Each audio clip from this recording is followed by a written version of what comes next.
Hello, everyone. I'm Kenny Potter, president of ECS Publishing Group, and today I'm very excited to have Carrie Tennant with us. Carrie is the artistic director and founder of Vancouver Youth Choir, and so welcome. Glad you're with us.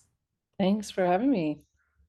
Carrie, you have a really fun musical background and journey. And for those who don't know much about you, why don't you share a little bit about your journey?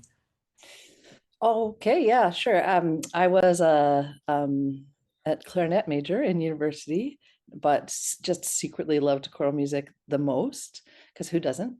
And then I taught high school choir for many, many years. And I also played in a kind of indie pop band with my, well, now husband. And we did lots of touring and we released a kids record at one point too. And then I founded the Vancouver Youth Choir 13 years ago now. Mhm. And the Vancouver Youth Choir is not just one choir. No. Share just a little bit about it.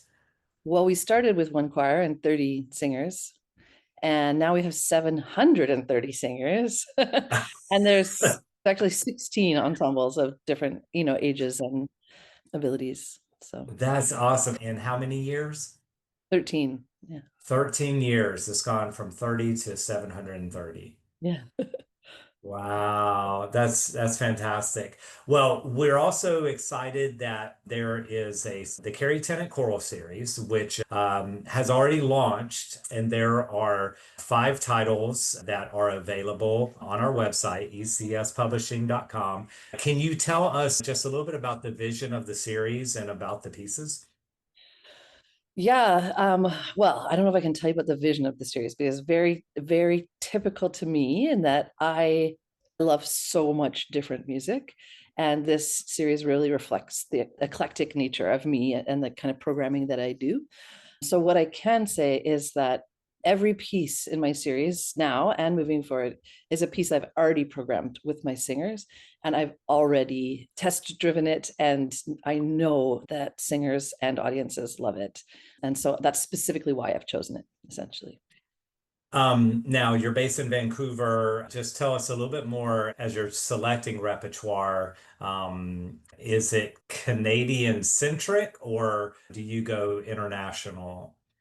Super international. And I think, I mean, that's a reflection of me and my tastes, but it's also a reflection of the city that I'm in and the singers that are in front of me. So I don't know, I haven't actually counted this year how many different languages are in my choir, but generally I can put any language or any culture in front of us, and there's some connection that we have through either the actual singers or their family where we can really work directly with the culture bearers on that music. So I try to program music that's a reflection of the cultures in my room in the ensemble, and then we do a lot of commissioning, and we have a number of composers in the choir as well, which is reflected in this release. I have two of the five pieces in this release that were created by singers that were in the choir, and they're just so skilled. And yeah, I'm what I say, because people ask me about my programming a lot. I say that I'm always looking to create programs that challenge my audience and affirm my audience so that Love it. they have some moment in a show where they felt really smart and really included, and then some moment in a show where they felt really stretched and challenged to think in a different way. And then obviously I'm thinking about the singers as well and what they need to grow and what they need to be as artistic as possible. Well, and it must be such a highlight for those singers in the choir that are also composers that have their music performed. That's such a thrill. And something to note for folks is in the worldscape, a youth choir is not necessarily what it is in the United States, where it might be 15 to 18-year olds, but a youth choir is 18 up to 24-ish, something like that. Is that Yeah, right? like generally outside of the US, a youth choir will go up to around 24. My group is the youngest is 14 or 15, and then the oldest is 24. So it's really a decade of life and experience. And Yeah, I love that bridging between youth and adulthood. Right. Well, tell us just a little bit about one of the titles, which includes body percussion, and people might already know the composer I'm going to mention, which is Maura Smiley Bellow. Just share a little bit about that one. Yeah, that is such an interesting and exciting piece. She wrote it many years ago, actually, and has an incredible recording that she's released herself on her record. And she wrote it as a reflection, coming back from spending quite a bit of time in Ukraine. And it talks about unzipping the horizon with our voices. And I just think that's such a powerful image. So unzipping the horizon with our voices. And there's so much to dive into in terms of like, well, body percussion, but vocal color, storytelling, shadows that layer. It's a really interesting piece. So she's reimagined that piece for SSA, piano, and body percussion. Yeah, it's a great piece. And again, you can go to the website to see more. And lastly, I just want to point out, can you share just a little bit about the artists who have the art behind you? Oh, this is art by my very talented children who draw on the chalkboard above our couch. I love that. I absolutely love that. Anything else you want to highlight, either from your series or even just EC Shermer Galaxy, any composers that you're following?